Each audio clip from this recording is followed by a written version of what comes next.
It's time for Around the Ozarks Sports Scene, brought to you by Thompson Sales and the Pitch Pizza and Pub. Here's your host, Scott Puryear. Welcome into another edition of Around the Ozarks Sports Scene. I'm Scott Puryear. As always, thank you for tuning in. We're going to try something new today, but we've already lost one of our guests. It looks like Corey Riggs is there. He is. We lost you for a second, Corey. We had that problem last week with Art, and I thought Art was just messing with me, but it turned out it was actually technical difficulties. But again, thanks for everybody for tuning in. Big thanks to our sponsors, the Pitch Pizza and Pub, Thompson Sales. We'll talk more about those two sponsors at the end of the podcast. But as I mentioned, we're going to try something kind of fun and different now. We're going to call it Four Guys, Four Topics. We're going to bring in every few weeks some of the local media guys, faces and voices you recognize in the Ozarks. We'll throw four topics out there and kind of give our thoughts, our debates, whatever we think on those. So we welcome in regular guest Chris Parker from the Ozarks Sports Zone, Ozone, Chris Parker, Sully Engels, the sports director at KY3, and Corey Riggs, the new voice of Missouri State Athletics. Guys, thanks for joining me. Oh, glad to be here.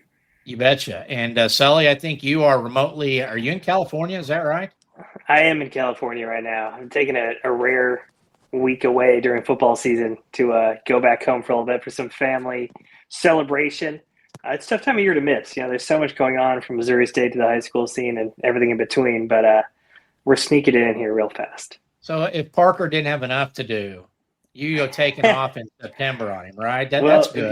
Here's the thing: is Parker and I did a 1-for-1 swap. As last week he stepped away to wet his whistle a little bit on the East Coast, play a little golf and celebrate one of his buddies. So Nice. We've been picking up each other's slack. You know, it's like when someone goes on the IR for a couple weeks in the NFL, someone steps up. We're doing it on a kind of shorter term basis here, but you know, it's a team effort either way.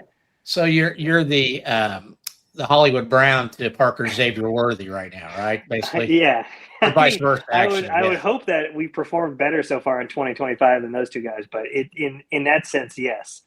Absolutely. Well, and wanted to start off. We got word today, and we were talking a little bit about it before we came on. But one of our good friends and local sports legend, Marty Prather, there was a tweet or whatever you call it now on Twitter, X, by Barry Henson, the former Bears coach. Prayers for Marty, going through some health issues. And Corey, you said he is here in town, not in St. Louis, right? Corey, can you hear me?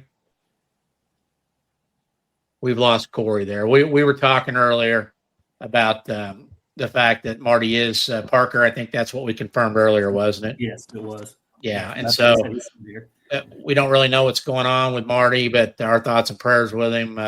Guy that's the sign man, is known by most people, and of course, longtime supporter of Missouri State sports, local high school teams, their fundraisers, and recently, secretly, Arkansas Razorbacks. Marty's got several Domino's locations down there now, so he's having to kind of split some time. But Corey, can you hear us now?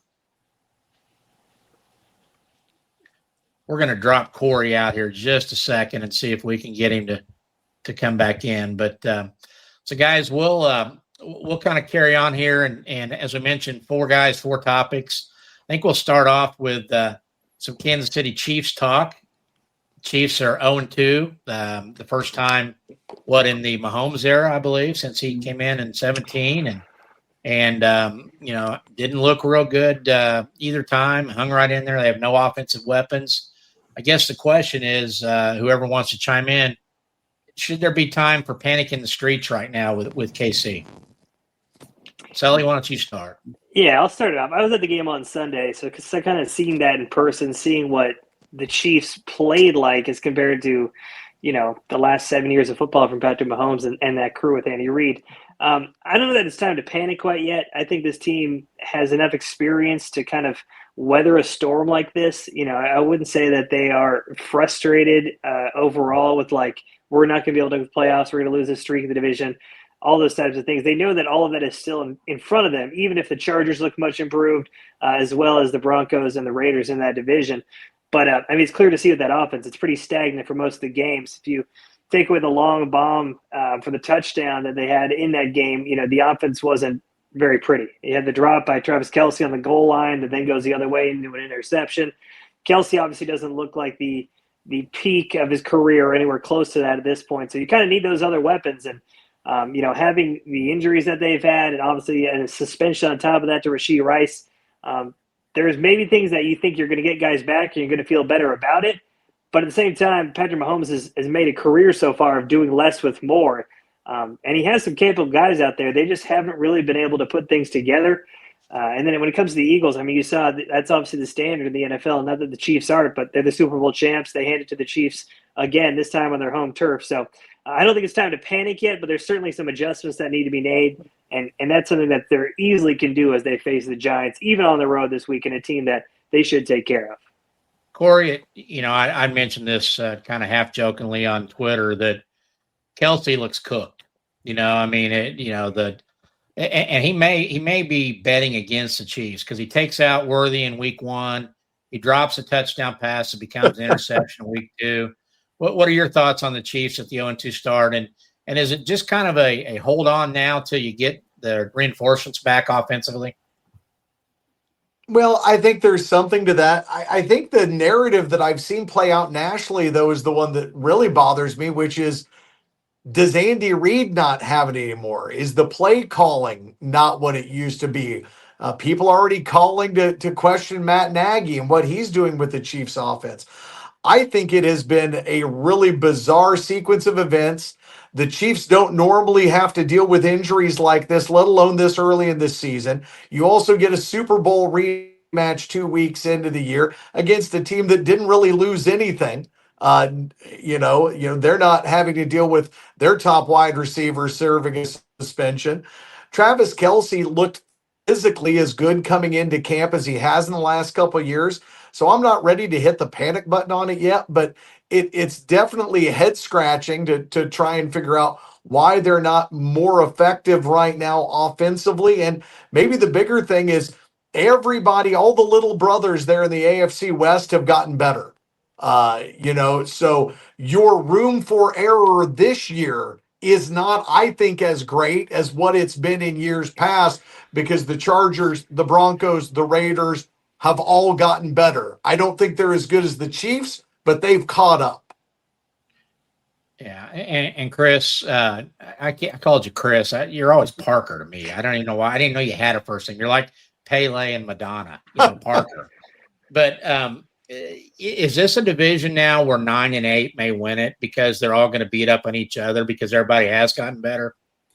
I think so. And I think the big thing with the Chiefs is it seems like that air of invincibility was kind of punctured by that Super Bowl. Like, I don't know if teams are walking in afraid of them like they used to be. And that was a leg up every time you came in there. And the other side of this is with the Chiefs, as someone who's watched them, as not a fan, but just a neutral observer, is there is a luck factor involved in this, going whatever it was, 10-0 or something in one-score games. There's regression that's going to come from that, and I think you're seeing some of that regression this year. And also, as Corey alluded to, the injury luck. None of their Pro Bowl guys, they've suffered injuries, sure, but nobody you would call a top 7-8 guy on the roster has missed significant time.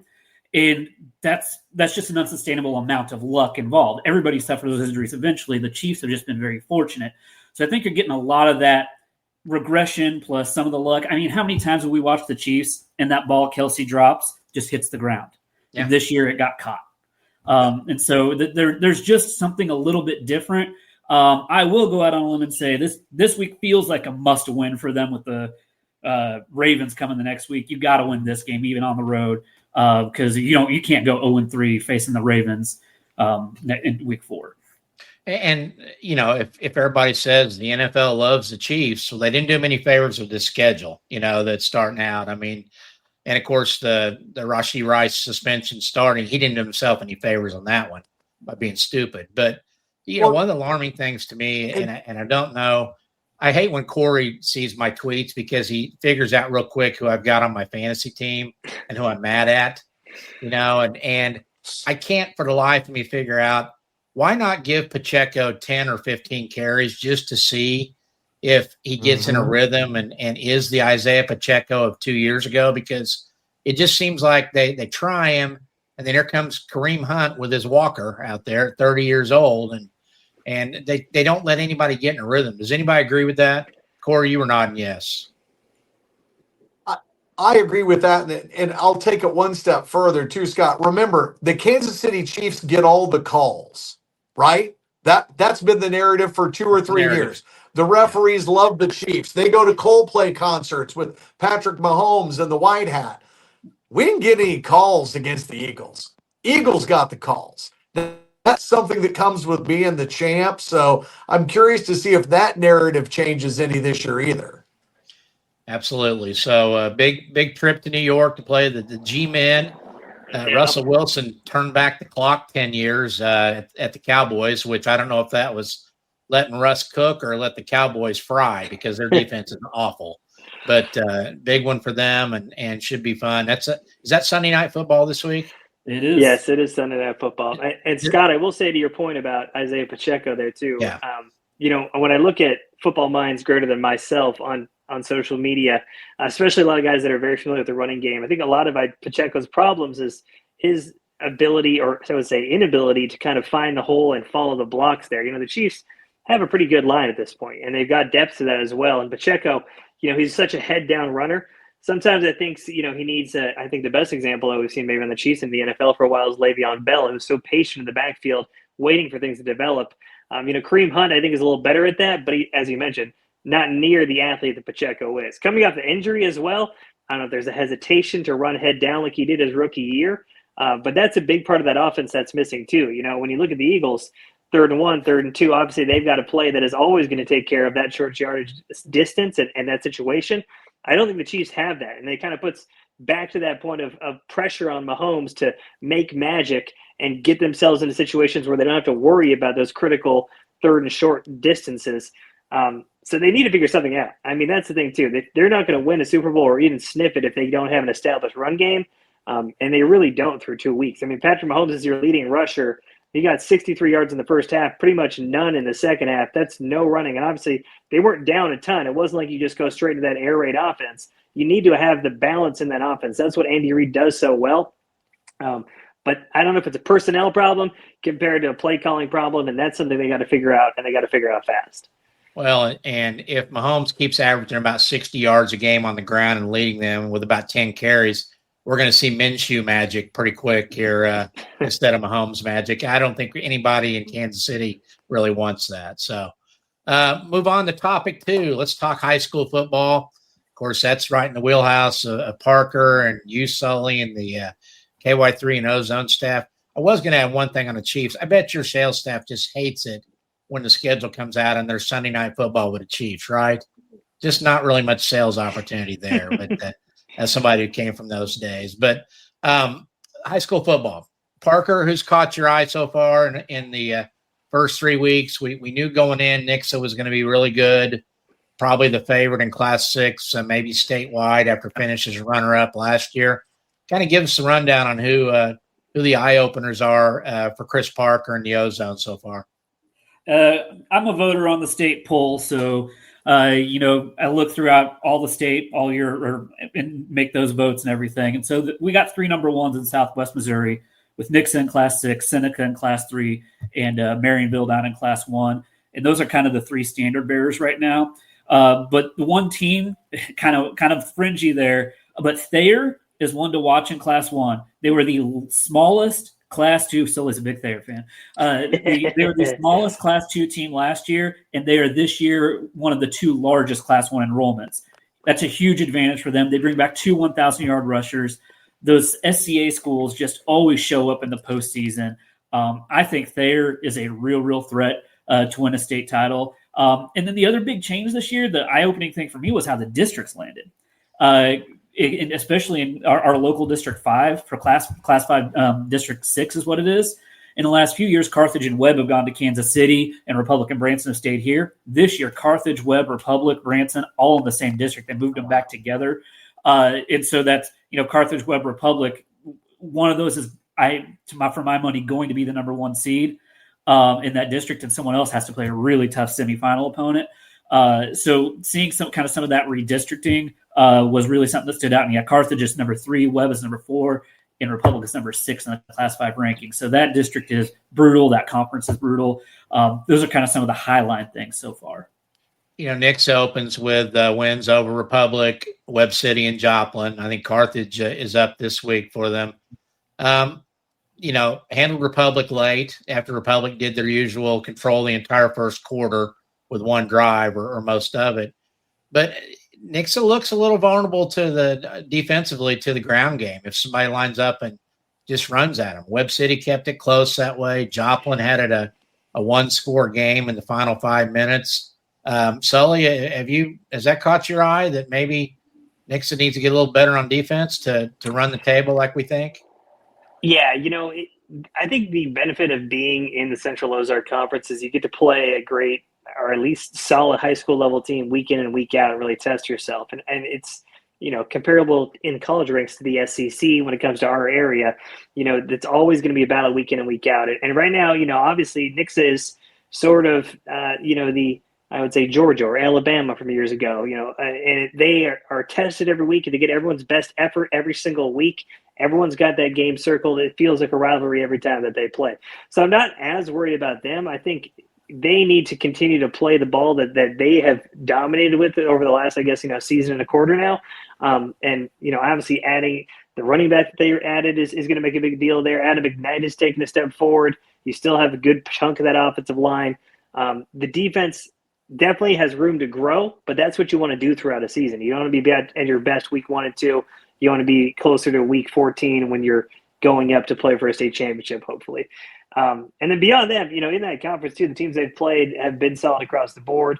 Republic we've mentioned, of course. I think they have a great chance, even though Parker mentioned the difficulties with those districts and just that class in general. When you have a veteran quarterback like that, those are always the teams that succeed at the high school level. Parker stole my thunder mentioning Thayer, switching up the classes there, because I have been high on Thayer since I saw them this summer. 2,000-yard running backs there, and really have added almost a third there. So they have a plethora of offensive weapons. And then a big game this weekend that I know Parker has mentioned as well, maybe not here, but has talked about it, is Carl Junction and Logan Rogersville. Joel Wells taking over there for the Wildcats. Has got them off to a 3-0 start. First time since 2011 that they're 3-0. That year they won a state title. We don't know if this team is as good to do something like that, but a great test this week taking on Carl Junction on the road. I also, just teams I've seen, Ash Grove has been impressive. They've dominated just about every game they've played in, but they're going to have to eventually run into some tough ones in Class 1 as well when you talk about Thayer and Marionville down the line. And I think that there's been an overall improvement in the city, since I've been here the last season and a half. Obviously, the Joplin area football teams have been better than the Springfield area teams, but I think Glendale's on the rise. I think Ozark is on the rise. Lebanon, obviously, a well-established program. The wins haven't come across the board yet, but I think they certainly have taken steps to get closer to the level they need to be at to succeed when it comes to Missouri State football. We'll get Corey back here in just a second. Parker, I was with a couple buddies from God's country this morning, McDonald County. We need to get a little more love down to the Mustangs after their opening win at Lamar, which shocked America. He was telling me they've got, I believe, Nevada coming up this week, and that's a good test for them. And then Seneca in a couple weeks. I think Monette may be sandwiched in there. Are the Mustangs one of those under-the-radar teams? We'll find out this week. That's the thing. The Lamar win was really nice. Come from behind. They were down 9 with 8 minutes left. Ryder Martin, their quarterback, led them back. That was a Lamar team that was still trying to find its footing. They not only lost a lot on the field, but they lost their longtime defensive coordinator. He'd been there for 15, 20 years. So they're getting some new stuff there. Still a really great win for them. But I think this week you're really going to learn a lot. Nevada coming off a tough loss to Seneca last week, where Seneca ran for 500 yards in the game.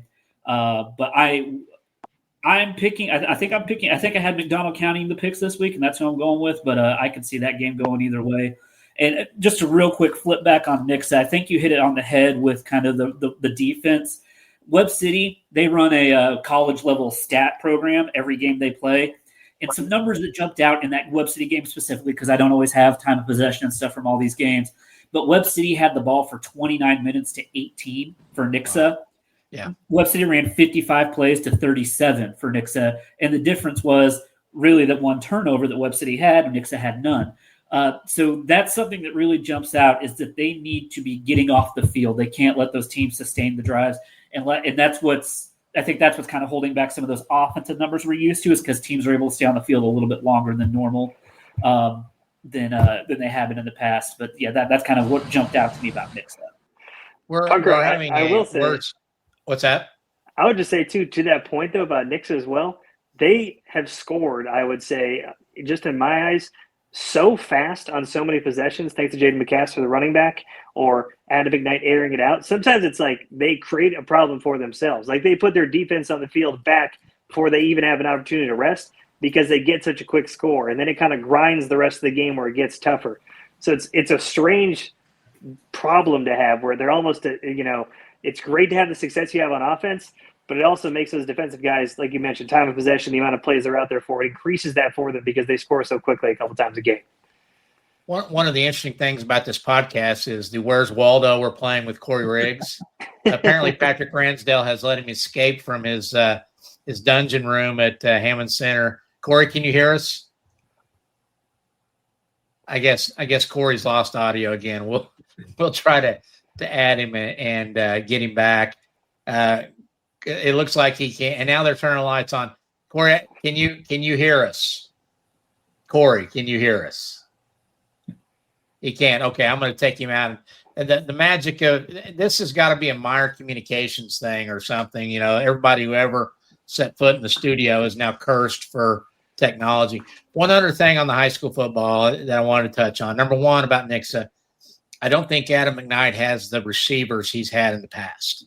So, you had a Cale Combs or a Wyatt Vincent or somebody. They need somebody to step up and be that go-to when they know they've got to get a touchdown. But number two, it drives me nuts with the whole two platoon thing that apparently is a must now for large schools. I look at a Marionville and probably Lamar and you got guys that are going both ways, and they're not dying. I mean, they're not collapsing on the field from exhaustion. It just, if you're going to get run at, literally bull rushed by a opposing team, maybe it might be cool to have a short yardage defensive package of maybe you could bring 600 to 900 pounds of offensive linemen in and clog up the middle. Any thoughts on that from you guys?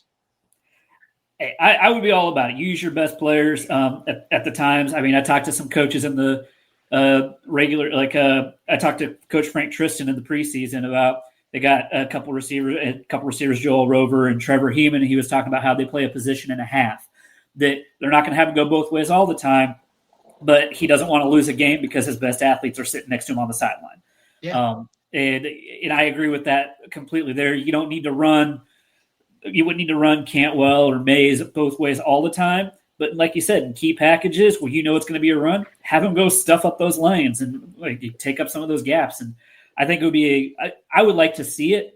But I also, I get why they're not doing it. They've got the system they want to run and the style they want to do it. Well, and I get it from the standpoint, if you're John Perry, you got 120 kids in uniform.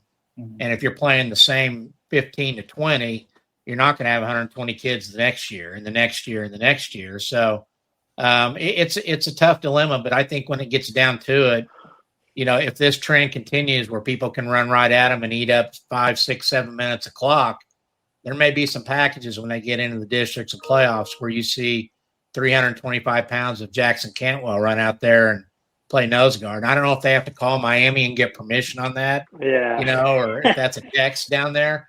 But you know what? He's a high school Nixa Eagle now. Win football games now and worry about that later. So, yeah, Corey, can you hear us now? Corey, are you back with us? Corey?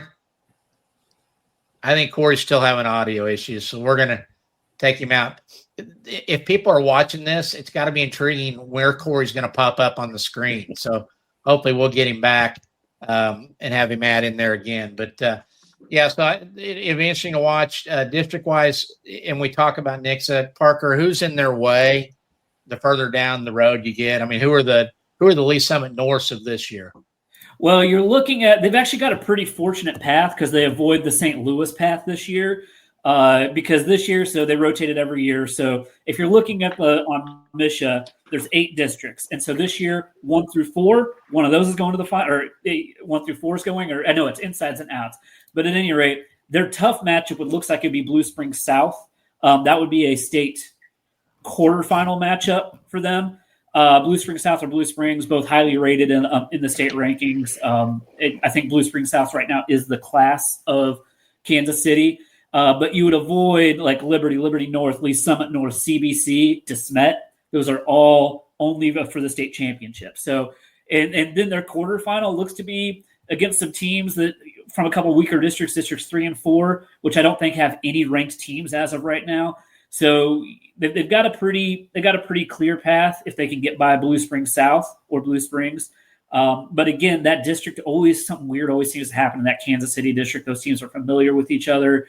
Rockbridge, Hickman, Helias Catholic is in there. They moved up. They moved up from class 5 to class 6 this year. But I would say Blue Springs South is probably their biggest threat prior to the state title game. That was Lee Summit North that was so hot 2-3 years ago, right? With Jamar Mosey, wasn't that the coach? And his kid was the receiver, and Winery was the number 1 DN in the country. Well, Winery took the money and ran straight to Columbia.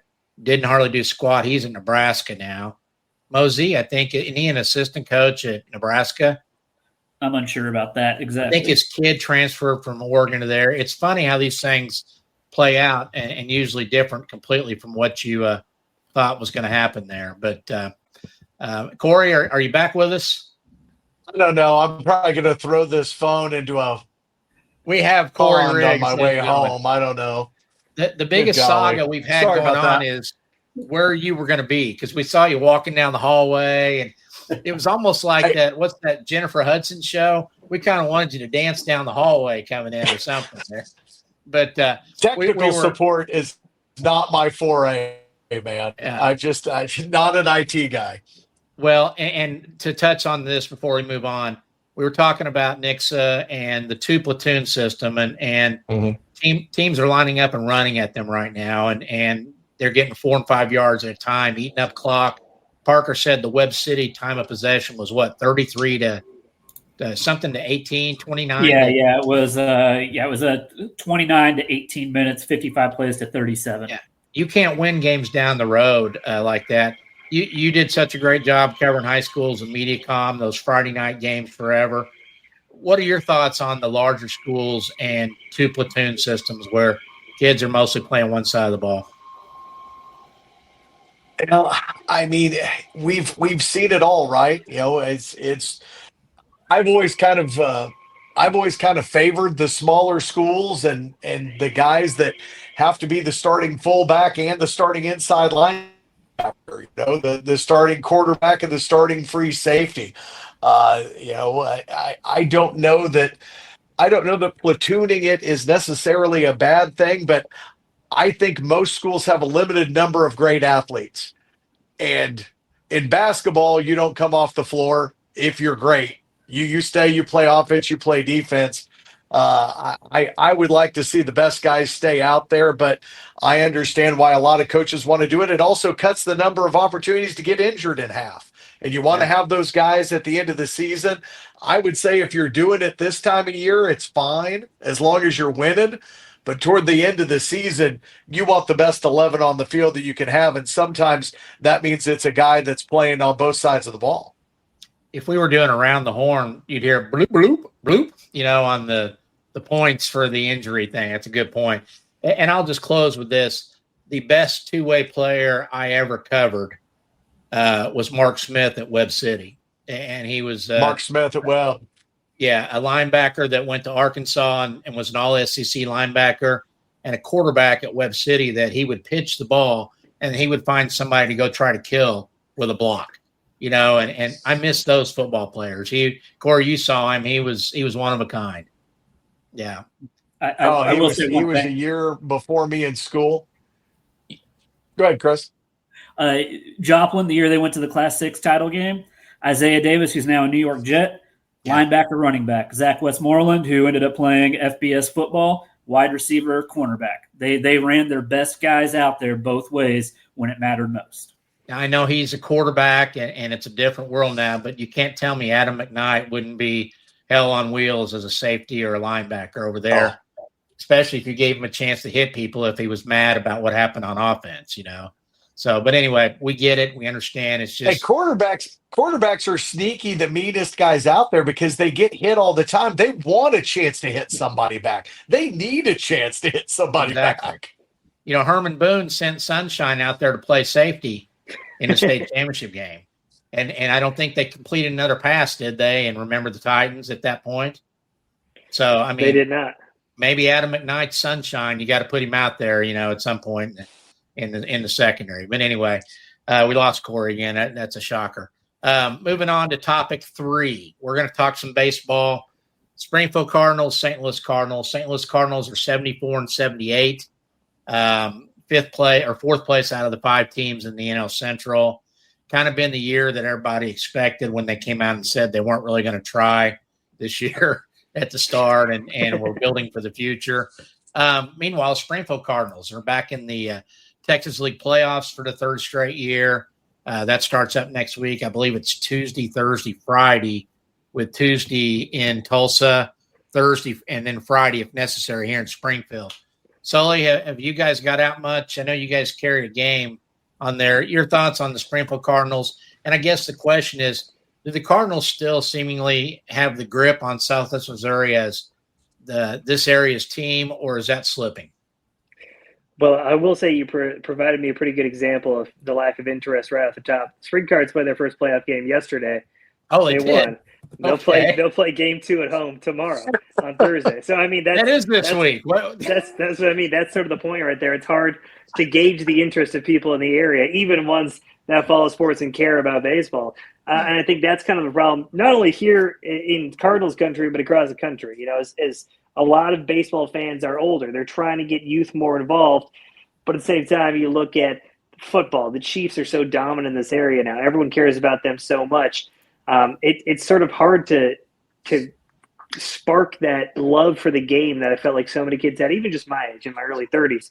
It's definitely dwindling a little bit. So when it talks about the big league club, it should be a time that would be exciting to people in Springfield and Missouri. You have all this great talent that's come through Springfield this year.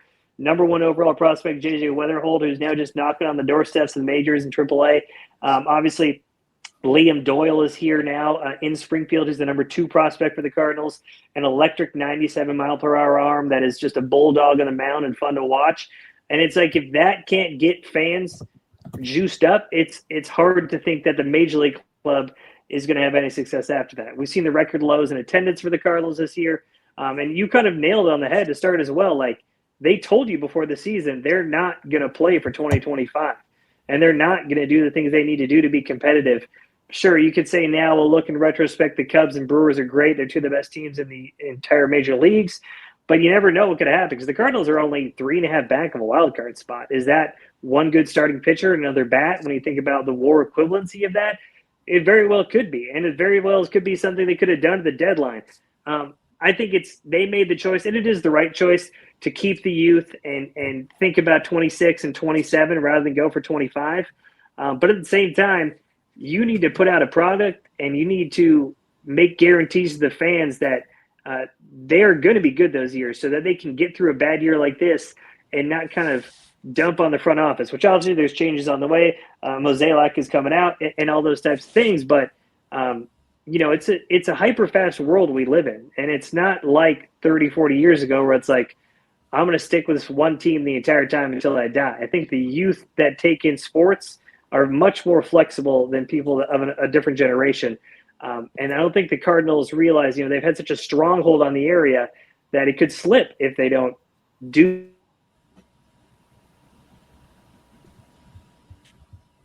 Now it looks like Sully's frozen up on us there. We're having all kinds of technical difficulties. Parker, it's last man standing, you and I. And excuse me, I want to apologize for my loss of time on that, thinking that it was next week. I got my dates wrong, but I just went to their website and they don't have yesterday's result on their website yet. So I would say 3:00 this afternoon, maybe would be a good time to probably have that updated, but they are back. I did make a trip over there this year. I went to actually to watch when Jack Caglione was in town. So that was my my time over there. I think we got Sully back now. Sully, you with us? I got you. Did you hear much of what I said? I did, and it was Okay. it was radio. It was webcast gold. It was. So, well, good. Parker, But you yeah, got anything to add on the Cardinals? Just for me, it's Bloom coming in is, I think, a very good thing. This team has become, with the failures of the Arozarena trade, the Gallen trade, the Alcantara trade, they've become afraid to trade their guys. They don't trust their own ability to evaluate their dudes. And I think with a new guy coming in with a little bit more confidence, maybe they can make some moves that are necessary. I mean, they've got their OPS this year was 26th in the league, 25th at 692. They need to figure out the hitting. And the other thing is they've got all this young talent, but it seems when it matriculates to the major league level, a la Jordan Walker, something breaks. Something goes wrong there. The player development, there's not a cohesion, and they just stall out, and then they end up somewhere else. And Harrison Bader goes over to the Phillies, and he's a star for them right now, that kind of thing. Like there's so many examples of guys who got away once they got to the majors that go on to find great success elsewhere. And I think that's the thing they've got to fix first, because right now they're just not an exciting team. Who are you getting excited about if you're watching the Cardinals? Who's the guy? Like, I mean, I'm a Braves fan, so I look forward to seeing Ronald Acuna. I mean, Sully is a Dodgers fan, so he roots for the house when he goes to Vegas. And there's just a bunch of things.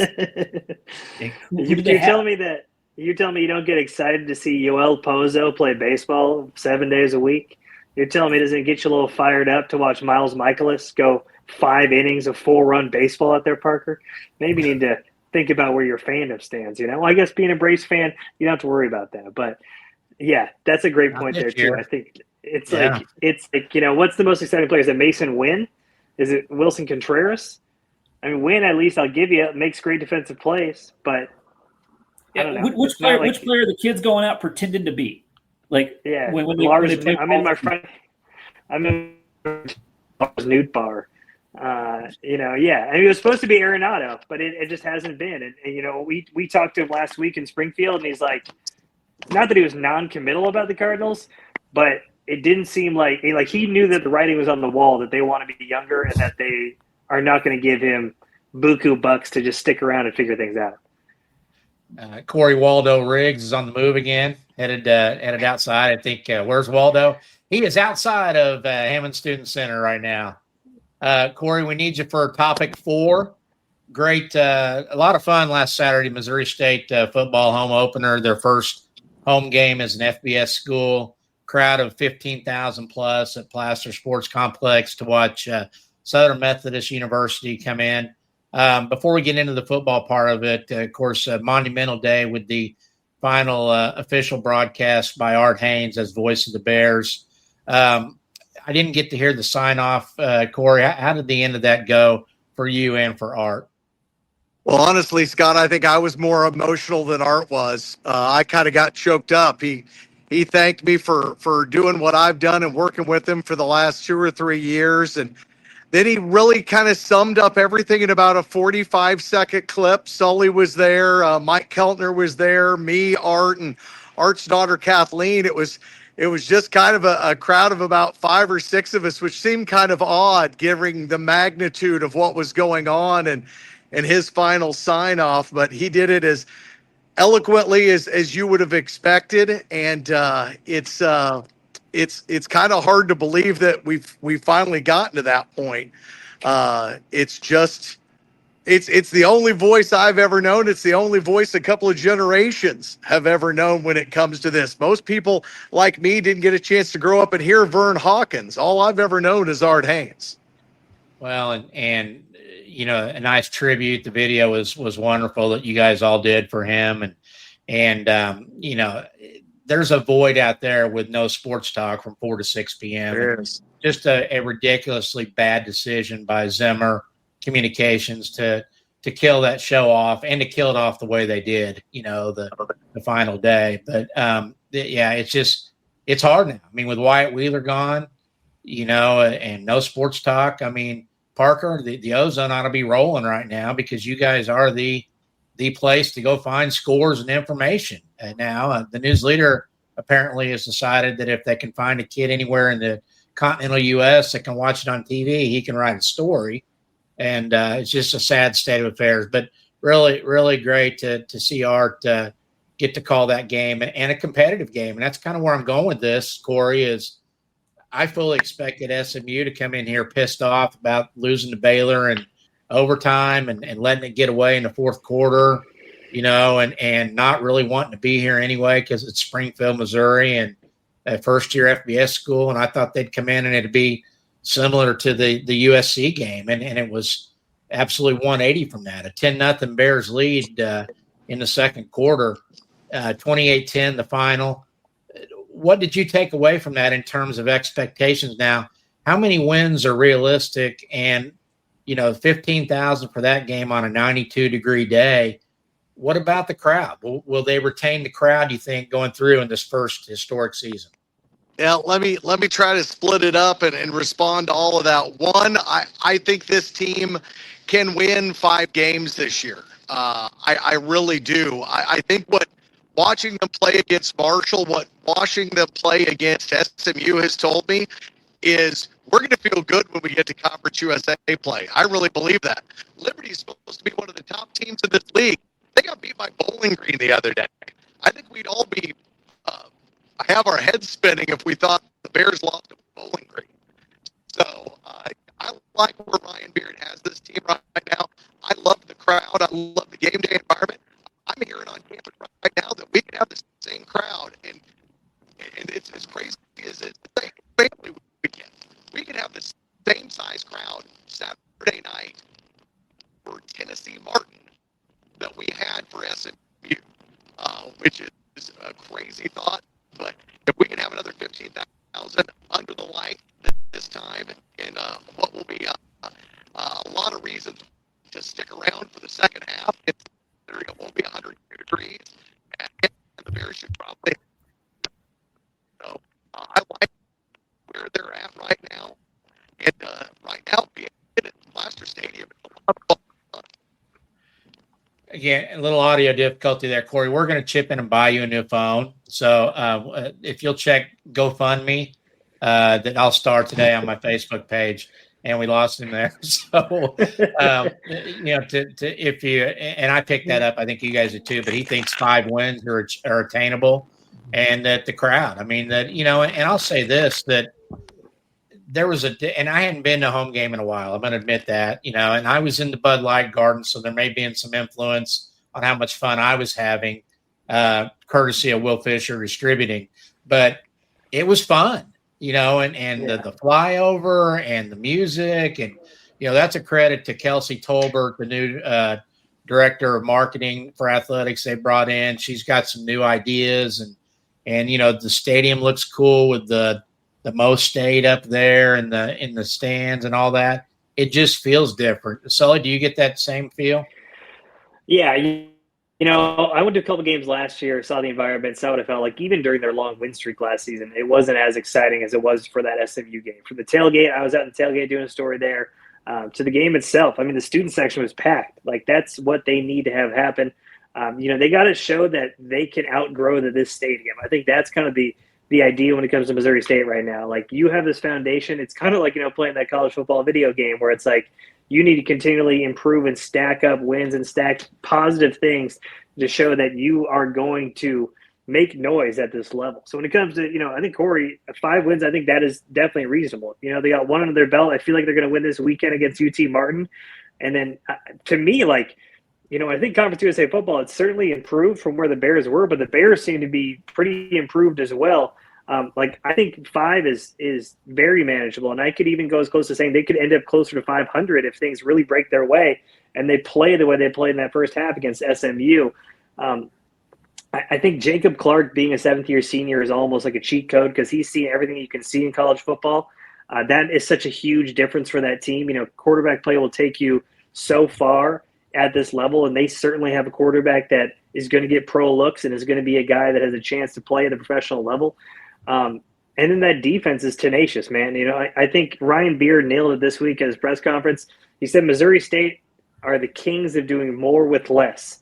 When you talk about SMU and you talk about USC and all the NIL they could ever want at their fingertips, that's obviously not a reality for the Bears. But they find a way to find guys that want to play and just have the power and belief that this program can go out and compete with the best. He said he's fine eating Uncrustables with the Bears while USC eats steaks and lobster. So if there's any Uncrustable NIL reps watching this, it could be a chance to give Ryan Beard a call because he loves those peanut butter and jelly treats. Well, he's got 37 kids or something like that, so that might come in handy in the Beard household too. That's like the base of his food pyramid is Uncrustables. Exactly. Parker, I'm an old school high school guy. I cut my teeth on that at the News Leader back in the 80s and my first 10 years. And it's just kind of cool to go to a Bears game, a Division I FBS Bears game, and see Ramon Green, playing a key role, and JJ O'Neal and, local guys. And that's what I like about this. Do you have the same feeling when you check the Bear or watch the Bears game or check the box score the next day? Oh, absolutely. And, I've been a big fan of this move for reasons like that. It elevates the entire university. The move, even if it is the lowest of low for FBS with the CUSA just breaking in, the thing I've been saying about all of this is now before this year, the best thing that could happen to the Bears was an FCS national championship. And in the national consciousness, that doesn't really mean anything. Everybody just knows North Dakota State, it's North Dakota, Montana, it's someone like that.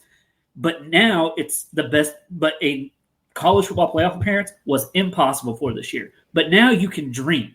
You can dream about one day. The season breaks right. You win your first few games. Everybody gets excited. You start seeing all these local kids that they're really starting to be able to pull here, and some of them playing on a big stage in big stadiums. And that's the thing that's excited me about this the most. For me, a question I actually have for you, Scott, is do you feel like they should have done this sooner? Do you feel like this should have happened back in the JQH days? Well, and I'll say this. When I started trying to figure out who these teams were in Conference USA, they were teams that were like the Bears trying to make this move 5-10 years ago and did for a large part. Because when I heard Conference USA originally, my first thought was Memphis and Houston and, those schools back in the day when the league started. And then I went and looked at it and go, oh, well, these are teams that were where the Bears are now when they were in the Valley 5-10 years ago and just made the move sooner. So, yeah, I agree. I don't know if they had their ducks in a row financially or if, they've had to do some improvements to plaster, just to televise the games. I saw where Brandon Hyde had, kind of gave a tour of all the things they had to put money into to do that. So, it's a process. And honestly, and this is not, I don't mean this to be a tremendous knock, but I think the leadership they have in place now is with Patrick Ransdell and his staff and the president are people that can move this forward. Maybe the timing is right and was waiting for that kind of leadership to take office. So, but it'll be interesting to see the Bears home with Tennessee Martin this week. Got a text during the podcast that Marty Prather is stable and his vitals are improving slightly. So again, our thoughts and prayers with him. Apologize for the technical difficulties with Corey. We'll get that figured out. The Corey Riggs GoFundMe for a new phone will start tomorrow. Sully and Parker, appreciate it. We'll have you back again here in a few weeks. Let's do this again, okay? Will do. Sounds good. Thanks. Sounds like a plan. And you bet. Appreciate it. You'll see those guys on the Ozarks Sports Zone, Ozone, and KY3 do a great job with that. And as we mentioned, they are kind of the source now for all things coverage with some of our options taken away there. So wanted to close things out by thanking our sponsors. Big thanks to the Pitch Pizza and Pub. They're located in the Southern Hills Shopping Center off East Sunshine. Home of great pizzas, calzones, appetizers, got tremendous salads, always frosty cold beverages. They've got meeting spaces for your networking groups, birthday parties, anything you got going on. Give Brian Bevel and the folks over at the Pitch a call. They'll get you set up. And then, of course, Thompson Sales, where the Thompson boys have been dealing since 1919. They're located at 1555 East Independence in South Springfield. And that is your home for all the Cadillac, Buick, and GMC cars and trucks, new and used, you can muster there at Thompson Sales. Great service department as well. They'll take care of you from the purchase all the way to the end of your ownership of that car until you're ready to trade it in again. It's Thompson Sales. That's going to do it. Again, apologies for the technical difficulties. We'll get that figured out. Thanks for tuning in to 4 Guys and 4 Topics on Around the Ozarks Sports Scene. We will see you next week.